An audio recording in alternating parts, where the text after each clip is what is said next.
অধ্যক্ষ মহোদয়, এই সম্পৰ্কত যিটো কথা আমাৰ মাননীয় সদস্যগৰাকীয়ে উত্থাপন কৰিছে, এই কথাটোৰ ক্ষেত্ৰত আমাৰ বিষয়টো হ'ল এনেকুৱা ধৰণৰ যে জিলা আয়ুক্ত দক্ষিণ শালমাৰা পৰা প্ৰাপ্ত তথ্য মতে শেহতীয়াকৈ মেঘালয় জিলাৰ পশ্চিম গাৰো পাহাৰৰ ৰাজাবালা থানাৰ অন্তৰ্গত গোৱালগাঁৱত সংঘটিত ঘটনাৰ সন্দৰ্ভত য'ত মেঘালয়ৰ এটা NGOৰ সদস্য দিনচেং এম চাংমাক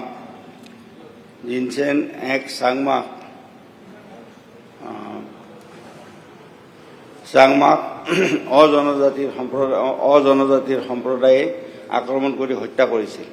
এই ক্ষেত্ৰত মেঘালয় জিলা পশ্চিম গাৰো পাহাৰৰ ৰাজাবালা থানাত এটা কেছ ৰুজু কৰা হৈছিল আৰু সেই কেছটোৰ তদন্ত বৰ্তমান চলি আছে।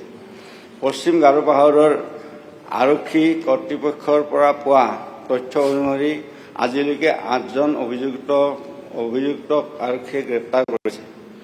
দক্ষিণ শালমাৰা মানকাছাৰ জিলাৰ আৰক্ষী 9/1/2026 তাৰিখৰ পৰা এই বিষয়ত পুংখানুপুংখে তীক্ষ্ণ দৃষ্টি ৰাখিছে।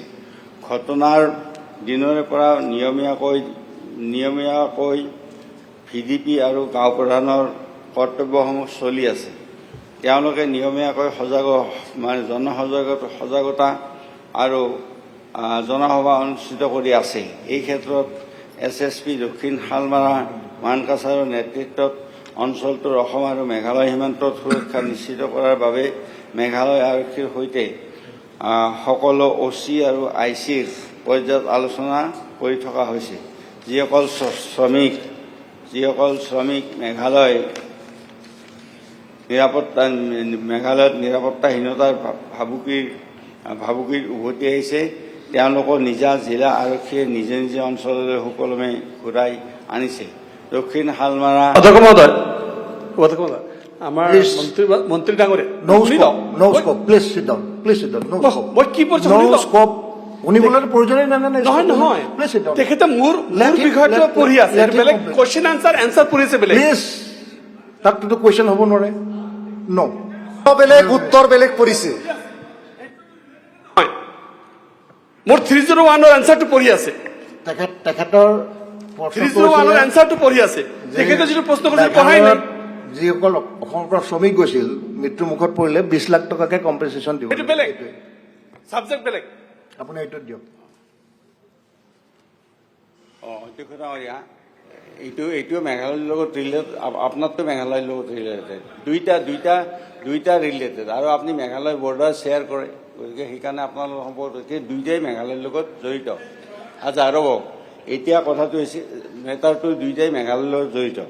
আৰু যোৱা 6 ফেব্ৰুৱাৰী তাৰিখে মেঘালয়ত কয়লা খনিত সংঘটিত যিটো কথা তেখেতে কৈছে, মই সেই কথাটোলৈকে অধ্যক্ষ উপাধ্যক্ষ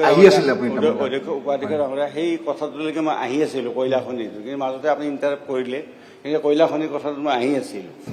আচ্ছা, যি নহওক, 6 ফেব্ৰুৱাৰী তাৰিখে মেঘালয়ৰ কয়লা খনিৰ সংঘটিত বিধ্বংসী অগ্নিকাণ্ডত অসমৰ মুঠ 9জন শ্ৰমিকৰ মৃত্যু হৈছে। কিন্তু বহিৰাজ্যৰ কোনো শ্ৰমিকৰ দুৰ্ঘটনাৰ তথ্য উপলব্ধ হোৱা নাই। 4জন বৰ্তমান শিলচৰ মেডিকেল কলেজত চিকিৎসাধীন হৈ আছে। মৃত শ্ৰমিকসকলৰ বাবে 5 লাখ টকাৰ এককালীন সাহায্য ইতিমধ্যে দিয়া হৈছে। গতিকে এই 5 লাখ টকাটো আমাৰ যিটো ৰুল আছে, ৰুল মতে 5 লাখ টকা পায়। গতিকে 5 লাখ টকাকৈ ৰুল মতে তেওঁলোকক দিয়া হৈছে। আৰু সেইখিনি কথা, কিন্তু 20 লাখ টকা তেখেতে দাবী কৰিছে। 20 লাখ টকাটো আচলতে দিব পৰা নাযায়, এজ পাৰ ৰুল 5 লাখ টকাহে তেওঁলোকক দিব পৰা যায়।